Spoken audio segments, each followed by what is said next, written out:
First ever factory outlet Mukunda jewelleries Kukatpally Khammam Kothapet Somajiguda Hanumakonda and Suchitra. నమస్తే రమగారు. నమస్తే జయ. రమగారు, చాలామంది రెగ్యులర్గా లలితా సహస్రనామాలు, విష్ణు సహస్రనామాలు ఎవరికి వారు చదువుకోవటం, లేదంటే ఒక గ్రూప్గా ఫామ్ అయ్యి కూడా చదువుకుంటూ ఉంటారు. మీరు కూడా లలితలో గ్రూప్ ఉన్నారు కదా, కాదా? తక్కువేనా? సొంతంగా చదువుకుంటాను నేను. ఓకే. మన అనంతలక్ష్మి గారు అయితే గ్రూప్లో ఉన్న వాళ్ళకి ఈవిడ కరెక్ట్ చేస్తూ ఉంటారు. కొన్ని గ్రూప్లో ఉంటారనమాట. ఈవిడేం చెప్పరు. ఏం చేస్తారమ్మా, రోజు మార్నింగ్ 4 o'clock 5 o'clock అంటారండి. అప్పుడు మీరేం చేస్తారమ్మా అని అడిగితే చాలా మంది అక్షరాలు చాలా అక్షర దోషాలు ఉంటాయి. నాకు చాలా బాధ అనిపిస్తుంది జయ. వాళ్ళు నేను కరెక్ట్ చేస్తా, నేను వింటూ మిగతా కార్యక్రమాలు, ఇంట్లో పనులు లేకపోతే వేరే కార్యక్రమాల్లో ఉన్నా కూడా సరి చేస్తానని చెప్తూ ఉంటారు. అట్లా అలాంటి గ్రూపులు లేరు. మీరు ఎలా చదువుకోవాలి రమ్మగారు? దీనికి ఏమైనా ప్రత్యేకమైన నియమాలు ఉంటాయా? ప్రతిరోజు ఉదయం సాయంత్రం అట్లా ఉంటుందా? అసలు శక్తి, లలితా సహస్రనామం చదువుకుంటే చాలా శక్తి ఉంటుంది అంటారు కదా అమ్మవారికి సంబంధించి. మీరు ఎలా నమ్ముతారు దీన్ని? ఇది చాలా పురాతనమైనది జయ. ఇది వరకు అందరూ చదివే వాళ్ళు కాదు. ప్రత్యేకంగా బ్రాహ్మణ సమాజంలో ఎక్కువ ఉండేది. అది కూడా కొన్నిళ్లలో దళిత బోధ ఉండాలని, అంటే మన ఉపదేశం ఉండాలని భావించేవాళ్ళు. లలిత కామ్యం అని చెప్పేవాళ్ళు. ఏదైనా ప్రత్యేకమైన కోరికతోటి అది చదువుకోవటం. ఓకే. ఇప్పట్లాగా అందరూ రొడ్డగొట్టుడుగా ప్రతి వాళ్ళు చదివే విధానాలు పాతకాలంలో ఉండేవి కాదు. చాలా పెద్దది, దాన్ని ముట్టుకోకూడదు అనుకునేవాళ్ళు. పవర్ హౌస్ లలిత. అందరం ముట్టుకుంటామా? మరి కరెక్ట్గా దాన్ని ఒక ఛానలైజ్ చేస్తేనే దాంట్లో నుంచి రియల్ పవర్ రిలీజ్ అవుతుంది. మేము చదువుతాం, మాకు వచ్చు. గుళ్ళోకి వెళ్తాం, అందరు చదువుతారు, మనం కూడా పుస్తకం వచ్చుకుని పుస్తకాలు ప్రింట్లు. ఇది వరకు పుస్తకాలు ప్రింట్లు ఇవి రేర్గా ఒక లలితా సహస్రనామం పుస్తకం ఉండేది. అవును, నా దగ్గర ఎప్పుడో 64లో 5లో ప్రింట్ అయిన బుక్ ఒకటి ఉంది. ముట్టుకుంటే చింకి జీర్ణం అయిపోతుంటుంది. అది రేర్గా ఒక్క పుస్తకం ఉండేది. ఇప్పుడు ప్రతి ఫంక్షన్కి, ప్రతి చోట ఎక్కడ చూసినా పుస్తకాలు ప్రింట్ చేయడం, ఇవన్నీ మనకి ఈజీ అయిపోయింది. సో అందరి దగ్గరికి పుస్తకాలు వస్తున్నాయి. అందరూ చదవడానికి ప్రయత్నం చేసేస్తారు. కొంతమంది రోజు చదువుతూ నోటుకొచ్చేస్తుంది. ఎలా ఉన్నా చదివారేస్తారు. నీకు ఎలా ఉంటుందంటే, ట్రాన్స్ఫార్మర్లో కరెంట్ ఉంది, మీ ఇంట్లో వైరింగ్ ఉంది, స్విచ్ వైరు కనెక్టెడ్గా లేవు. నువ్వు స్విచ్ 100 సార్లు వేస్తావు, ఉపయోగం ఏముంది? ఏమవుతుంది? ఎప్పుడు కుదురుతుంది? ట్రాన్స్ఫార్మర్లో కరెంట్ ఉండాలి, మన పబ్లిక్ కరెంట్ ఉండాలి, మన ఇంట్లోకి సరైన వైరింగ్ ఉండాలి. ఆ వైరింగ్కి మనం పెట్టుకున్నటువంటి ఓ బల్బుకి కరెక్ట్గా స్విచ్ ఉండాలి.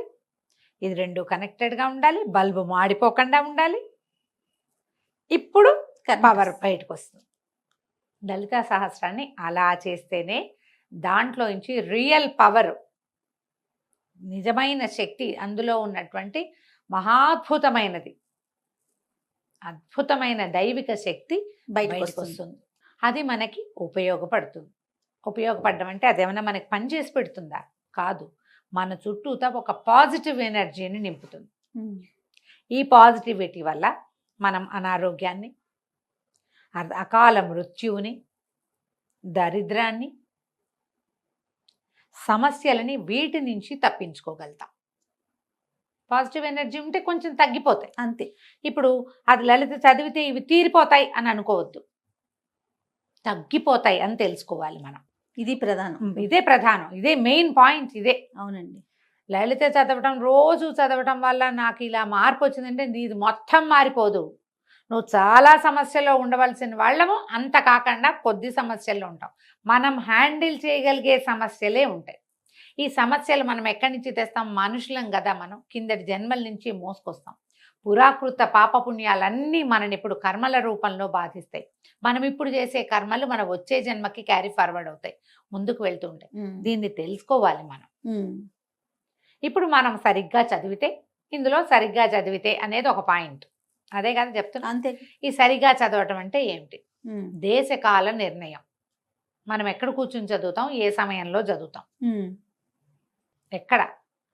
శుభ్రమైన చోటు, ఇల్లు శుభ్రంగా ఉండాలి, చక్కగా పచ్చగా తోరణం ఏదైనా కట్టుకుంటే మంచిది. లేదా దేవాలయం దేవతార్చనలో కూర్చున్నాం, చక్కగా దీపం పెట్టుకుని అగరతో ధూపం చూపించి 2 పువ్వులతో అలంకరించి, పెద్దవేం చేయొద్దు, బోళ్ళని కేజీ పువ్వులు అక్కర్లా, 2 పువ్వులు శ్రద్ధగా కాస్త గంధం సమర్పించి స్థిరంగా కూర్చుని చదువుకుంటే ఫలితం బాగుంటుంది. ఉమ్. దేశం కాలం మళ్ళీ మట్ట మధ్యాహ్నాలు అర్ధరాత్రులు కాదు, ఉదయాస్తమాలు అస్తమానాలు చదవాలి. ఉదయం అంటే పొద్దుటిపూట 12 గంటల లోపల, అస్తమానం అంటే సూర్యాస్తమయం అయిన దగ్గర చదువుకోవచ్చు. నీకు ఎప్పుడు పడితే అప్పుడు నిద్రలేచిన మంచం మీద కూర్చొని చదువుకుంటా, అన్నం తిన్నాక చదువుకుంటా, అలాంటి పార్కులో పద్ధతులు నడుస్తూ చదువుకుంటా. చదువుకుంటా అవి చెయ్యొద్దు.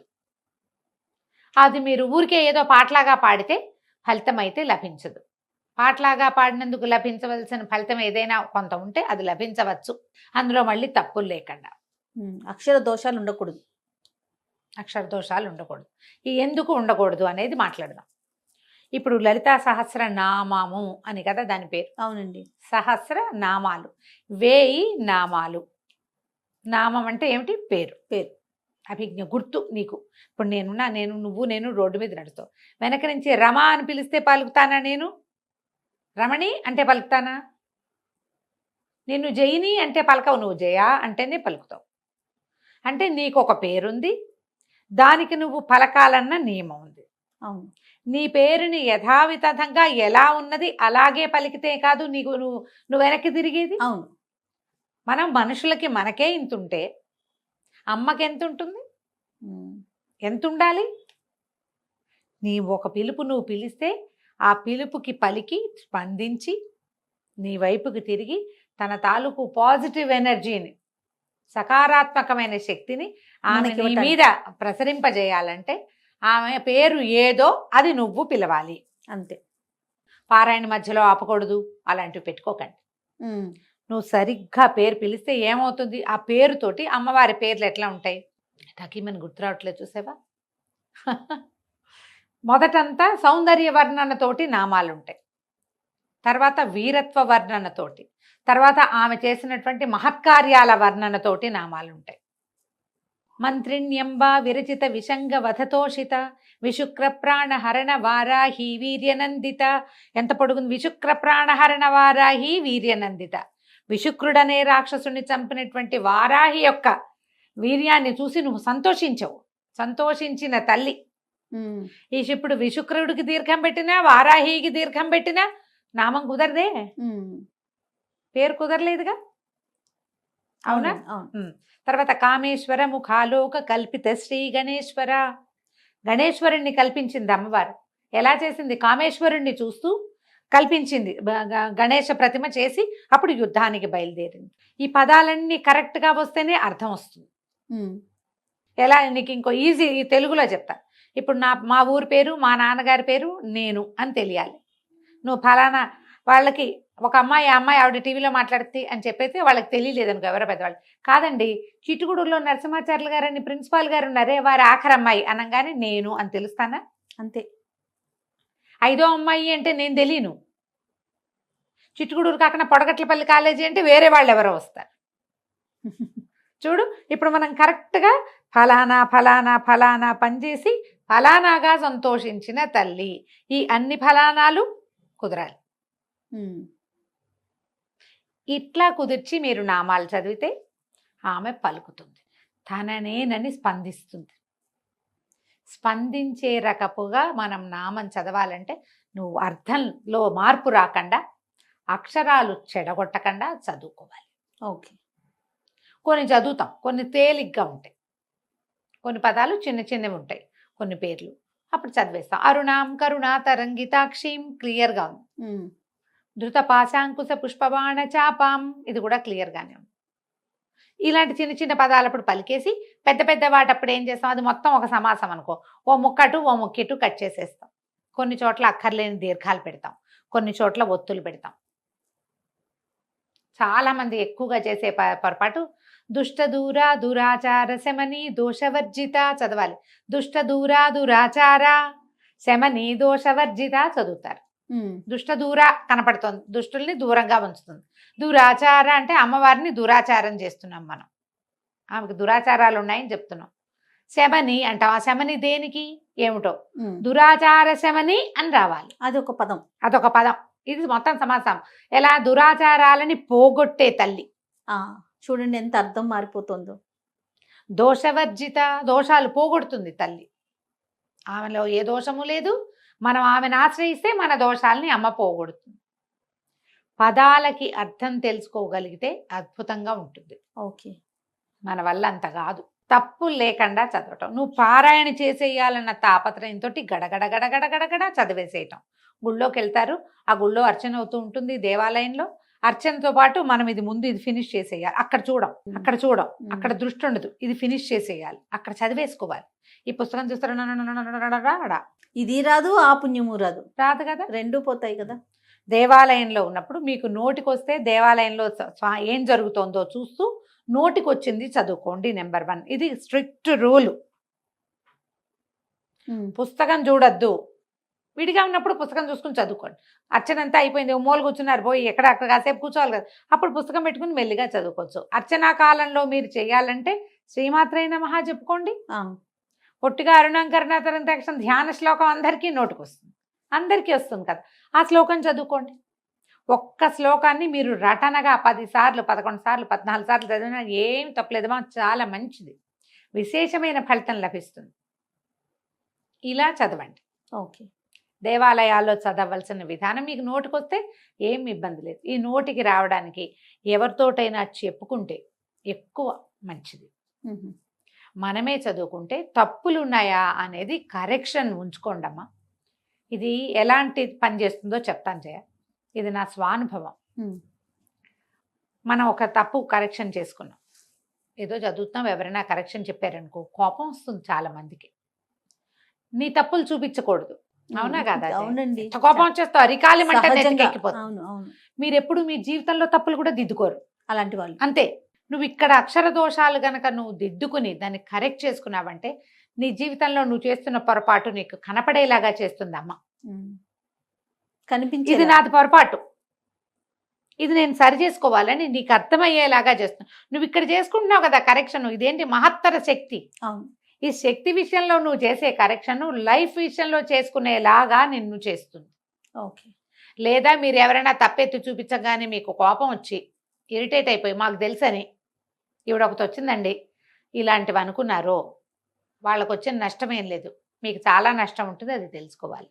స్తోత్రాలలో ఎప్పుడైనా ఎవరైనా కరెక్షన్ చెప్తే సంతోషంగా తీసుకోండి. అయ్యో నాకు కరెక్ట్ చేసుకునే అవకాశం లభించిందే ఇంతకాలానికి అని గనక కరెక్ట్ చేసుకున్నారా, మొదట మీరు జీవితంలో తప్పులు చేయకుండా ఉంటారు. లేదా మీ తప్పులకి కరెక్షన్ లభిస్తుంది, మీ తప్పులకి మీరు రిపెంట్ అయ్యి దాన్ని సరి చేసుకోగలుగుతారు. ఈ అవకాశాన్ని మీకు లలితా సహస్రనామం 100% ఇస్తుంది. ఇది ఎంత పాజిటివ్ సైన్, మామూలుగా కాదు. తర్వాత టైం పెట్టుకుని చదవబోకండి. టైం 10 నిమిషాలలో అయిపోవాలి, 14 నిమిషాల్లో అయిపోవాలి. ఇట్లా కష్టమమ్మా, అట్లా చదవకూడదు. చదివితే మీకు తప్పులు వచ్చేస్తాయి, దడదడదడదడలు ఆడిపోతారు. ధాకి ఠాకి తేడా ఉంది కదా జయ. అవును. తా థా దా ధా కదా, ఈ థాని ధాని కలిపేస్తాం, అవునా? అక్కడి నుంచి చూడు, లా వేరు లా వేరు, లాలని కలిపేస్తాం, నా అణ రెండింటిని కలిపేస్తాం.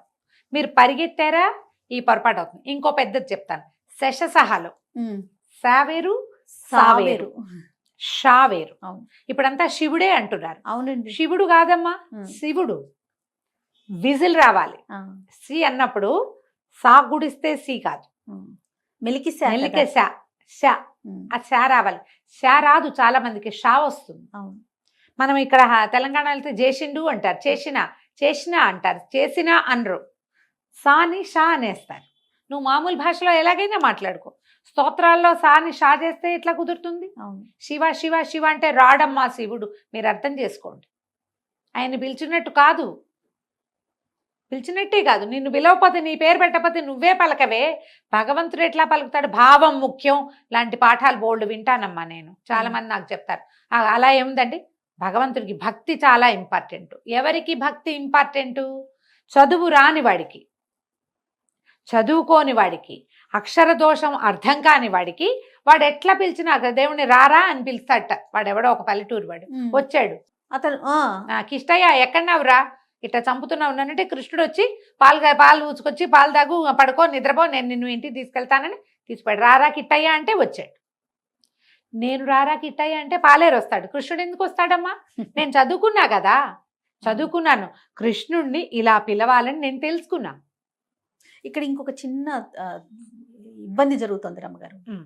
పొద్దున్నే ఏదో మాటల మీద దసరా హాలిడేస్ అంటుంది మా పాప హనీ. ఆ. ద షా కాదే ద సా సరిగమల్లో సా అని చెప్పా. ఆ. మరి ఇంగ్లీష్ లో రాసేటప్పుడు SH అని రాసాం, మేము SH అని రాస్తున్నాం, ఉమ్. అందుకని నేను షా పలుకుతున్నాను మమ్మీ అని చెప్తుంది. ఉమ్. అది దాన్ని మనం ఎవరిని సరి చేయాలి ఇప్పుడు చెప్పండి? ఇవి లేటెస్ట్ పిల్లలు లలితా ఆ. సహస్రాలు లేటెస్ట్ చిటి పిల్లలకి రావు రావు కదా, అంటే పెద్దవాళ్ళకి ఇంకా కూడా వస్తుంది. అదే వచ్చేస్తుంది కదా, అదే వస్తుంది. సా శా షా, ఇంకా వాటికి వేరియేషన్ ఏం Difference తెలుస్తుంది? తెలీదు. డిఫరెన్స్ ఇంగ్లీష్ వాళ్ళ తెలీదు, ఉమ్. తెలుగు చదివేటప్పుడు మనం మనకి కొంచెం సరి చేసుకోగలిగితే ఏమన్నా కొంచెం చిన్న పెద్దవి మార్చుకుంటారేమో. మార్చుకుంటారు కాస్త అవును. చెప్పగలిగితే. మీరు ఒక్కటే గమనించండి, తెలియని వాడు ఎలా పిలిచినా అమ్మ పలుకుతుంది. తెలిసిన వాడు తప్పు చేయకూడదు, తప్పు కరెక్ట్ చేసుకోవాలి. తప్పు జరిగినా దాన్ని కరెక్ట్ Correct చేసుకోవాలి, చేసుకోవాలి. అంతేనండి. తప్పులు మార్చుకోవాలి మనం. ఈ అక్షర దోషాలని ఉండనివ్వబోకండి. లలితలో ఇలా గనక మనం లలితా సహస్రనామం ఒక్క అక్షరం లేకుండా, తప్పు సమయంతో పరిగెత్తగా, అక్షర తప్పులు లేకుండా సమయంతో పరిగెత్తేసి చేసేయకుండా తాపిగా నోటికి నిదానంగా నేర్చుకుని ఒక 6 నెలలైనా పడుతుంది జయ మనకి చక్కగా రావటానికి, తాపీగా వెళ్ళడానికి. దీనికి మళ్ళీ ట్యూన్లు సంగీతము ఏం అక్కర్లేదమ్మా. దానికి అనుష్ఠుప్ ఛందస్సు విష్ణు అంతే సహస్రనామాలాగానే అంతే. అలాగే. అయితే ఏంటంటే మనం మధ్య మధ్యలో ఏమవుతుంది, విష్ణు సహస్రనామాల్లో పెద్ద సమాసాలు తక్కువ ఉంటాయమ్మా. అవును. ఈ లలితా శాస్త్రంలో సమాసాలు పెద్దవి. ఓహో. మొదట 20-30 శ్లోకాలు అయితే అన్ని అమ్మవారి సౌందర్య వర్ణన కదా, అవి చాలా పెద్దవిగా ఉంటాయి. ఉమ్. ఇంత పెద్ద వాటిని మనం చేసేటప్పుడు ఎక్కడ విరవాలి అనేది మనకి సమస్యగా ఉంటుంది. సో వినాలి మనకి, అంతే కదా రమ్మగారు? వినాలి, తెలుసుకోవాలి, ఎవరితోటైనా చెప్పుకోవాలి. పెద్దవాళ్ళు చదివేది వింటే కూడా మనం అక్షర correction దోషాలను మనం సరి చేసుకోగలుగుతాం. చేసుకోవచ్చు. ఇప్పుడు నా పాటు వాళ్ళు ఎవరైనా కనపడ్డారనుకోండి, ఇప్పుడు అనంతలక్ష్మి గారు ఉన్నారు, వారు చేస్తున్నారు కదా. అవును. అలాంటి ఏదైనా గ్రూప్లో చేరి తప్పులు లేకుండా చదవండి, తప్పనిసరిగా ఫలితం ఇస్తుంది. తప్పు రాకూడదు, ఇదొక స్ట్రిక్ట్ రూల్గా పెట్టుకుంటే కనుక మీకు అద్భుతమైన ఫలితాన్ని ఇస్తుంది లలితా శాస్త్రం. పొద్దున సాయంకాలాలు చేసుకోవచ్చు. విశేషించి అష్టమి, పౌర్ణమి చాలా అద్భుతమైన రోజులు. అష్టమి నాడు, పౌర్ణమి నాడు అమ్మవారిని కనుక మనం చదువుకుంటే అద్భుతమైన ఫలితం ఇస్తుంది. ఇక పౌర్ణమి నాడైతే చంద్రబింబాన్ని చూస్తూ లలితా సహస్రనామం చదువుకుంటే మానసిక సమస్యలు కూడా తగ్గుతాయి. ఓహో. పిల్లలకి నేర్పించవచ్చు. 2 శ్లోకాలు చొప్పున చెప్పినా తాపీగా వచ్చేస్తుంది. నిదానంగా. ఎక్కువ శ్లోకాలు కదా, శ్లోకాలు ఎక్కువ ఉన్నాయి కదా. దీనికి పూర్వపీఠిక ఉత్తరపీఠిక చదవము. మనకి విష్ణు సహస్రనామానికి అయితే పూర్వపీఠిక, స్తోత్రము, తర్వాత ఏమో అదే మన నామాలు, తర్వాత మళ్ళీ ఉత్తరపీఠిక చదువుకుంటాం. అవును. అందరికీ తెలిసినవే కదా. 3 భాగాలు ఉంటాయి, ధ్యానం భాగం ఉంటుంది, అలా కనపడుతుంది. మనకి లలితా శాస్త్రంలో సాధారణంగా పూర్వ ఉత్తర పీఠికలు పెద్దగా చదవరు ఎవరు, నామాలే చదువుకుంటాం కదా. అంతేగా, అది నేర్చుకోవచ్చు కదా. ప్రయత్నం చేసి చూడండి. నాకు కూడా క్లాస్ ఒకటి తీసుకుందామని ఉంటుంది జయ, సమయం సరిపోదు. ఇప్పుడు సౌందర్యలహరి పాఠం ఒకటి ఉంటుంది, వారానికి 1-2 క్లాసులు అనుకో. దానికే నేను ఒక టైట్ స్కెడ్యూల్ లాగా ఉంటుంది, జనాలకి కుదరాలి కదా. ఎప్పటికప్పుడు అనుకుంటూనే ఉన్నాను. సుమన్ గారు అయితే అసలు ఒకసారి పెద్ద క్లాస్ లాగా పెట్టండి మీరనే చెప్పాను, చేయాలనే ఉంటుంది. కానీ నాకు అవకాశం లేదు. ఎక్కడ మీకు అవకాశం దొరికితే అక్కడ శంకర మఠాలు అలాంటి చోట చక్కగా చెప్తారు. వాళ్ళందరూ చదువుతూ ఉంటారు. చిన్న కరెక్షన్స్ ఉంటే కరెక్ట్ చేసుకోండి. మంచి ప్రింట్ ఉన్న పుస్తకం కొనుక్కోండి. శంకర మఠంలో దొరికే మంచి పుస్తకాలలో ప్రింట్ చాలా బాగుంటుంది. వాచాదోషాలు లేవట అందులో. నేనైతే ఆ బుక్ చూడలా. నాకు 2-3 పెద్దవాళ్ళు చెప్పారు, అక్కడ దొరికే పుస్తకాలు తెప్పించండి బాగుంటాయి అని. ఇలా ప్రయత్నించండి. అప్పుడు ఈ లలితా సహస్రనామంలో ఉన్నటువంటి పరమాద్భుతమైన మహత్తరమైన పాజిటివ్ ఎనర్జీ, దైవికమైన శక్తి మనకి తోడుంటుంది. సొంతం అవ్వదు, తోడుంటుంది. తోడుంటే చాలు కదా రామగారు. మన వెనకాల ఉంటుంది, మనతో పాటు ఉంటుంది. నిత్యము చదువుకోవచ్చు మీ ఓపిక అవకాశాన్ని బట్టి. డ్రైవ్ చేస్తూ చదవచ్చా అని ఒకరు అడిగారు. పాపం వాళ్ళకి అవకాశం లేదు, ఏం చేస్తారు? ఏదో చేయండి అమ్మా. మరి పార్క్లో వాకింగ్ చేస్తూ కాకుండా శుభ్రంగా తయారై ఇంట్లో ఏదో పూజ చేసుకుని వెళ్తారు కదా, చదువుకోండి. మరి ఇక తప్పదు కదా. అది రైట్. నమస్తే. నమస్తే జయ. సుమన్ టీవీలో మీ పర్సనల్ అండ్ బిజినెస్ ప్రమోషన్స్ కోసం కింది నెంబర్కి కాంటాక్ట్ చేయండి.